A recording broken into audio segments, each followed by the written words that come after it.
Wasting time with Arrow Productions. Artistic integrity is only available to cranks and YouTubers. If you're in any of the Hollywoods around the world, you're usually a factory worker. Factories crank out products that are almost pre-sold. If you don't make money, you're out. Today we're looking at two franchises that went on for too long. If you're wondering why, the answer is money. Also, the later fans aren't always the same people who paid attention early on. Would I work for one of these franchises? Yes. Yes, I would. Such work pays well. But we're looking at them from a largely artistic point of view. With that in mind, here are two short books made into long-running TV shows and when they should have ended. Sex and the City is a generational book about the later boomers in their 30s, specifically women in the New York art world. Candace Bushnell was born in 1958, and her newspaper columns ran from 1994 to 1996. They were collected into a book in 1996, and this is the cover of the first edition.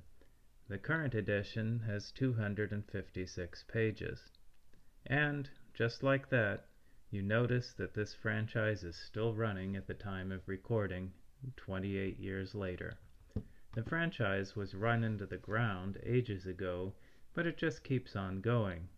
While some friends stay in touch for decades, it's unlikely that a group of friends in the art world would still be together and interact in the same way for 28 years. As we look back, eras and their divisions become clear. On September 11, 2001, it was clear that one era had ended and another had begun. This is about the time the franchise should have ended. The book and the TV show were clearly about pre-9/11 New York. Instead, the show went on until 2004. After that, there were two movies. The first movie was exceptionally ill-timed, coming out in the middle of the 2008 financial crisis. It wasn't the time for a franchise known for raising shopping to a high art. It is the shopping, however, that makes Sex and the City toyetic. This is a film industry term usually reserved for children's movies. As you might suspect, a toyetic film lends itself to tie-in merchandise. The 2010 movie tried to be toyetic, but it too was a misfire. The cast went to Dubai, a shopping paradise.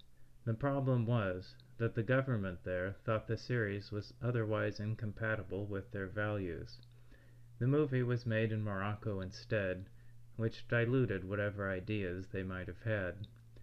The show is running again, but we'll leave the question of whether or not it's right for the times to someone else. This is the first edition of MASH, printed in 1968. The current edition has 224 pages. MASH was a movie in 1970 and a TV series from 1972 to 1983. Looking at the book and at history, there are two obvious dates that come to mind for when the series should have ended. If we use the book as a guide, the series should have ended after one season. In the book, Hawkeye goes home after a one-year tour of duty. Frank Burns only gets one chapter, as he rotates out quickly due to mental health issues. If we use history as a guide, the show should have ended after 3 years. The Korean War ran from 1950 to 1953. A 3-year series, being true to what happened, would have had the cast rotate out much faster than it did. To their credit, the creative team for MASH looked beyond the book for source material. They went to Korea and interviewed veterans of the war. Many of the cast were veterans, including Alan Alda himself, who ran a mess tent during the Korean War. Still, the efforts of the creative team weren't enough. While they could tell good stories until the end, they couldn't undo the passage of time. 11 years of a 3-year war was just too much. It would have been interesting to see if the post-war spin-off shows would have done better around 1976 than they did in the 80s. And that's all. Have you read any short books that became long-running franchises? Let us know in the comments.